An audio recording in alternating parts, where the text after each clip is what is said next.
Thank you for all of your efforts throughout the COVID-19 virus spread through the state of South Dakota.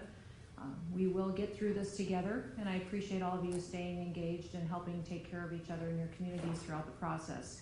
This afternoon I'm joined by several of my cabinet secretaries and commissioner. To my left I have Kim Malzahn-Risden, who is our Department of Health Secretary. Next to her is Steve Westra, Commissioner of Economic Development.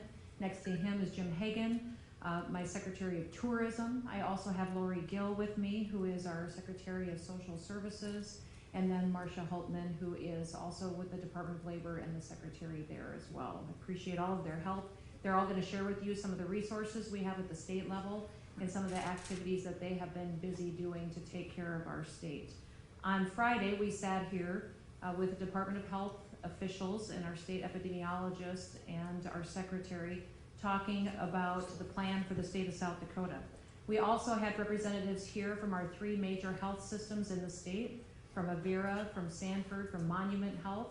We all agreed to the plan and the projections for our state and how we would prepare to take care of those individuals that may need healthcare services and hospitalization when we reach our peak into the future.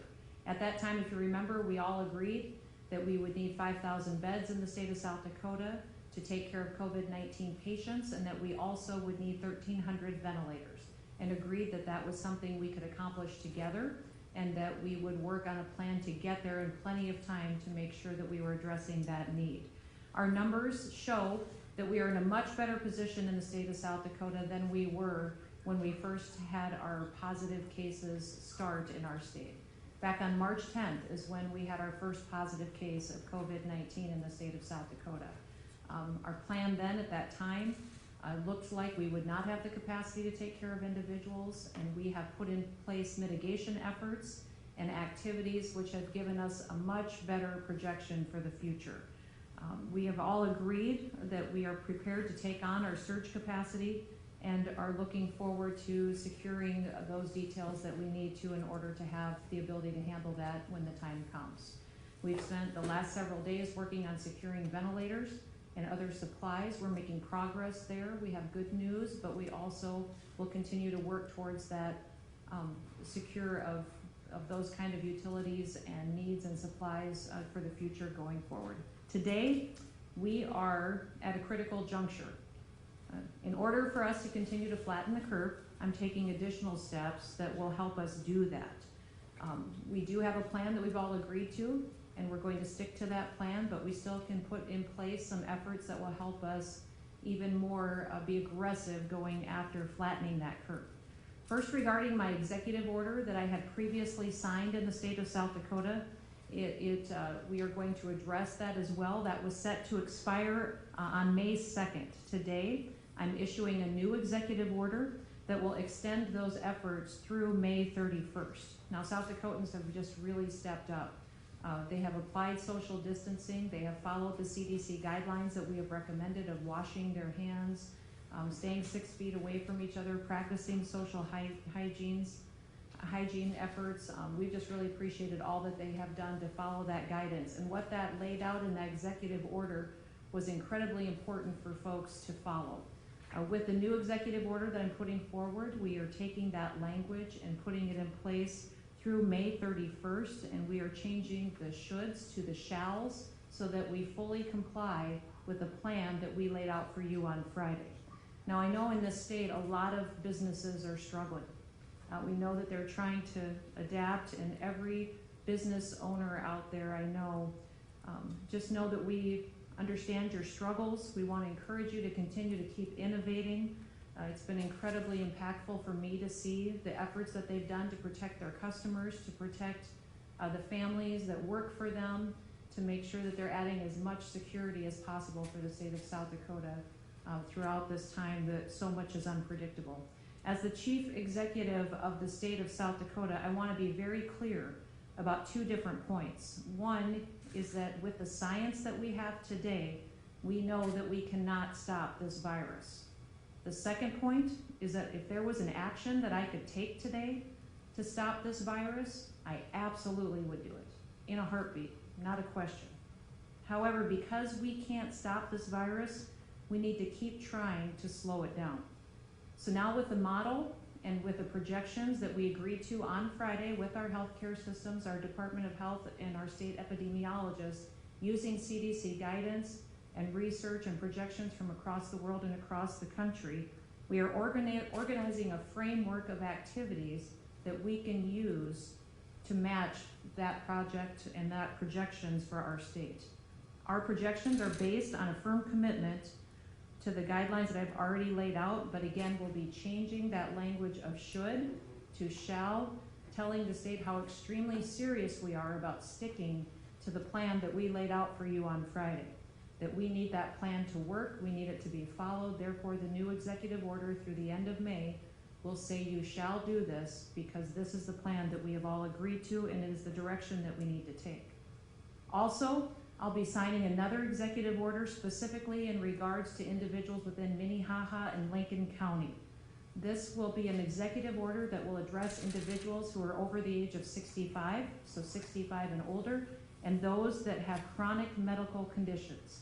The chronic medical conditions that will be impacted by this executive order include chronic lung disease and persons with moderate to severe asthma, serious heart conditions, immunosuppressed persons, so people whose immune systems are suppressed, diabetes, liver disease, and chronic kidney disease, and persons who are on dialysis. This executive order will direct them to stay home for the next 3 weeks. And let me explain to you why this is important. Our hospitalization data here in the state and across the country is very clear on how this kind of an executive order can have an impact. Only 17% of the cases were under the age of 40. 25% of cases are age range 50 to 59 years old. And 58% of the cases were 60 years and above. In addition, in our state, 13 of the 24 hospitalization cases had chronic conditions, including lung disease, heart disease, diabetes, and their immune systems were suppressed because of another condition. This group of individuals needs to take this very seriously. I need this group in Minnehaha and Lincoln counties to stay home. For the next 3 weeks, that is your directive through this executive order, is to stay home. Now, the conditions of this executive order are very clear. This group needs to be diligent about limiting their travel. Only critical trips will be allowed. They need to wash their hands often, avoid close contact with people who are sick, and they need to clean and disinfect all surfaces often. Nationwide, 8 out of 10 deaths have been reported in adults that are 65 years old and older. In South Dakota, 3 of our 4 deaths have been in this category as well. 2/3 of our positive cases in the state are in Minnehaha and Lincoln counties right now. So we could see a need to extend this kind of action in other counties, but what's appropriate for today is to address those 2 counties and the trends that we're seeing, especially among the vulnerable population in that area of our state. They really need to grab a hold of this executive order and follow the directions that it lays out. Now, I do want to be clear, the most vulnerable should still get plenty of fresh air. It doesn't mean that you can't exercise, you can't go out for a walk or go biking. That's all fine and it's encouraged, but I need this group of individuals to practice social distancing and complying with all other measures that are advised by the CDC when they are out. And do not forget how important protecting your mental health is throughout this entire scenario. In fact, it's just as important as your physical health. I'm going to have Secretary Gill here talking a little bit about the importance of mental health and the services that are available from the state if you or your family are finding it extremely challenging to get through this difficult time. I don't want anybody to feel overwhelmed. I want you to have clear direction on guidelines that you can follow, but also know that we're here to walk alongside you throughout this entire process and be with you. And I know many people tell me on a daily basis how stressed out they are. But if we buckle down and if we link arms and do this together, mentally, we certainly can take care of our most vulnerable population. We can continue to flatten the curve, and we can continue to manage our hospital resources, which is something that we need to make sure we do in order to get through this together. On Friday, I also told you that I was going to be making an announcement about schools. I want to thank our teachers and our administrators. They have been absolutely amazing in what they've done for our kids and our students across the state of South Dakota. Not only have the schools, but also South Dakota Public Broadcasting, our internet providers, our Department of Education, Northern's e-learning center, others have created greater capacity for supporting remote learning and educational opportunities throughout our state to get the kind of resources out to students that need it and need to continue their education even though they can't be in the building. Now, given the projections and the modeling that we've seen, it just doesn't make sense to bring our kids back into the school buildings the rest of this year. So the Department of Education will continue working with our schools to outline what this means for remote learning throughout the end of the school year.